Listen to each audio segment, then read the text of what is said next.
Hi everybody, it's Susan from Sunrise Quilt Studio, and today I wanted to talk a little bit about how I go about planning a quilt. And this is coming from a question that a couple of viewers asked me, is how do I choose the colors for my blocks, and do I have the quilt planned out ahead of time, and you know, how do I go about that? Well, for this block this quilt that I'm working on right now, I don't have the final quilt in mind. I'm just doing some blocks and just sewing some blocks together, and then just pinning them up on my board as I go, and then I'll figure out how I want to put this together in a quilt, because this is a sampler quilt, so there isn't as many rules, I would say, as to how to put your quilt together. Basically, you want to use a variety of patterns, and you know, if you want it scrappy, then you're going to use a lot of different fabrics in it. Now, if you look what I have here on the board, this block over here, this one right here, that one won't go in the quilt. That's the wedding rings block, and it's just pinned up on the board. I just pinned it up there when I took a photo of it, and I just didn't take it down. But I'm going to use all of these other 10-inch blocks and put them in a quilt as a sampler. And as I'm choosing the colors, I just start out first with the fabrics and the colors that I'm drawn to the most. And they're all, well, these fabrics are all Lori Holt fabrics, but they're from different lines.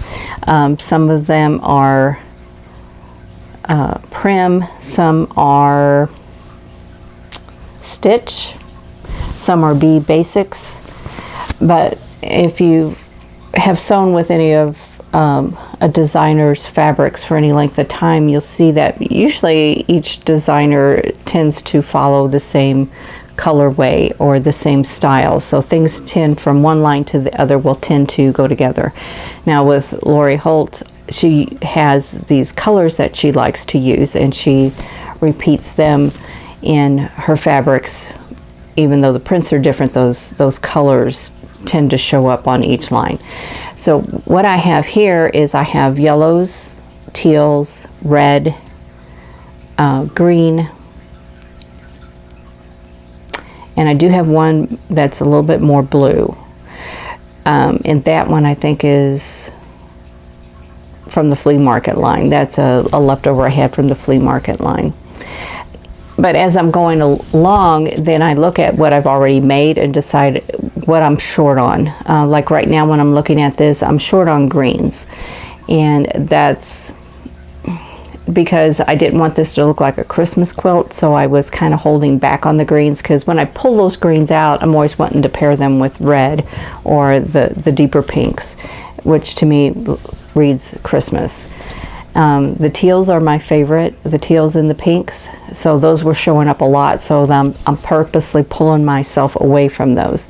But I'll also look at those teal fabrics. There's 3 different prints of the teal, and I see a lot more of 2 of those prints than I do one. One, there's just 2 blocks that have the print in it, or actually there's 3. I see 3, 1, 2, 3, and 2 of those blocks are the exact same block. So this block right here is the same as that block right there. So if I want to make this a true sampler, I'll pull one of those blocks out and substitute something else. I also have a duplicate right there and right there. Those are also duplicate blocks. They're just turned in different directions. So I will probably go ahead and keep all of those in because I've got them already. But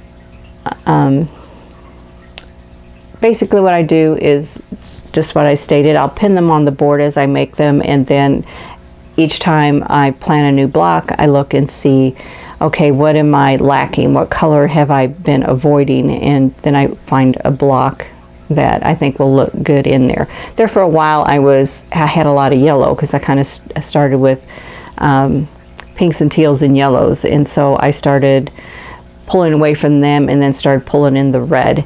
And now the red is so close to the dark pink that it really doesn't show up any differently than the pinks. So you know, that's another thing that's really good about a design wall, because you can pin things up, stand back away from them, and look and see how that reads to you. Do the reds and the pinks blend in together, which I think these do in this case here.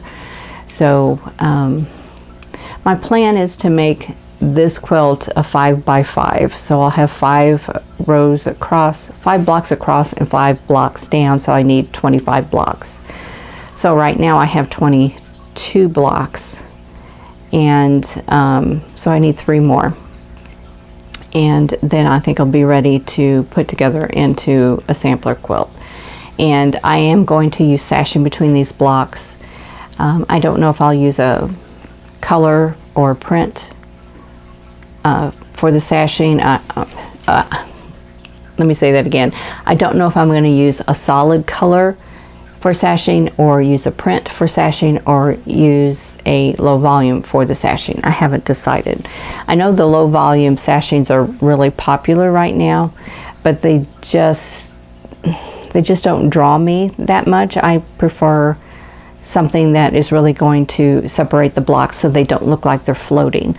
Like if I use the same fabric that I use in the background of these blocks, you know, those blocks would look like they're floating. There's nothing anchoring them, there's nothing wrong with that.